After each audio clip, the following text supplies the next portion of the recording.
Chris White, what annoys you? Have you got something prepared? No, I mean, generally, I'm a very happy, easygoing person, but there are lots of things that do annoy me, like people who drive. So In general, that's pretty much people who 90% drive. of the population. Yeah. Yes. I find driving actually quite stressful. I love driving. I really enjoy it. Particularly if I've got music and that. If I've got a big open road, love it.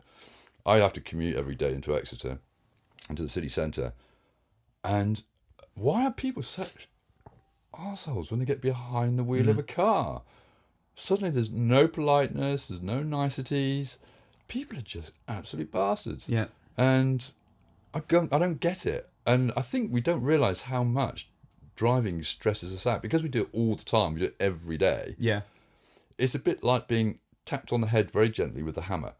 And I think if you keep doing it year after year, eventually you're going to have a hole in your head. Yeah. And I think it's the same thing. You've got this being drip-fed stress when you're driving. And I really think it's bad for your health. I think one day they'll suddenly realise that actually because of what we experience driving all our lives, everybody's dying 10 years younger, and that's why everybody's miserable.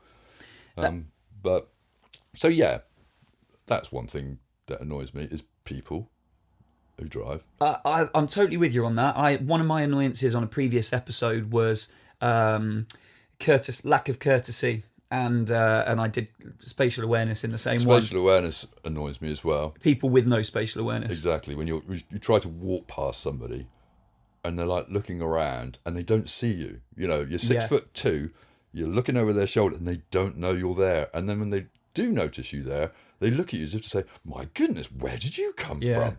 And what do you want?" It's like, I'm trying to walk past you. Yeah. Oh, so you'd like me to step to one side? And you're like, just get out of the way! It's also like, I don't know if it comes into the same thing. I think it does. I think if you're walking down a high street, for instance, pedestrianised high street, and someone's going from one side to the other, and you're going down the length of the high street, people who walk in front of you, just literally walk in front of you, I think it should be like a flow of traffic. You wait till... You wouldn't walk in front of a car, so why do people think that they've got a right to just walk in front of you when they're going from one shop on one side to another shop on the other side? I suppose that's spatial awareness as well. And lack of courtesy, because they can't be bothered to just wait and then walk when you've gone past. And another thing that annoys me, which is very similar in respect of car drivers, is... Again, it's 90% of car drivers, not everybody, but 90% of people who use the internet. In other words, pretty much everybody. Yeah. What has been termed keyboard warriors.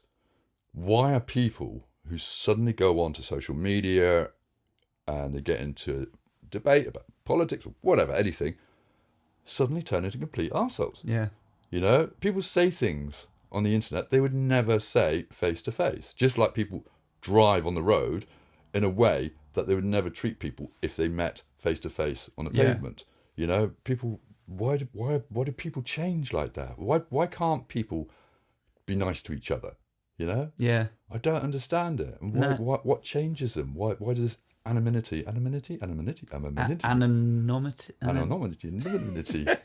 Why does not anonymity? Anonymity. Yeah. I've gone off that word.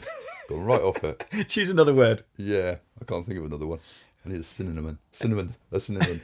That's hard to say with a hangover, isn't it? Synonym. Yeah, I need a different word. I know what you mean.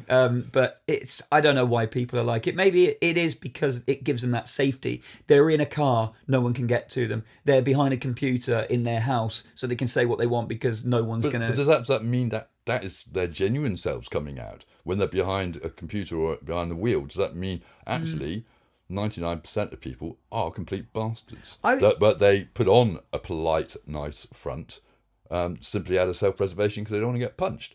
So in other words, we're all bastards. I mean, that's a bit of sad realisation, isn't it? I don't know. I mean, yeah, it is. But I consider myself fairly courteous and polite, and I drive that way as well. I always put my hand up to someone if they let me out. I use my indicators. And that if how you drive is a reflection of how you are as a person, then that probably tells a lot about me. So maybe these people, maybe there are a lot of assholes out there. No, that's really sad if it is. Yeah.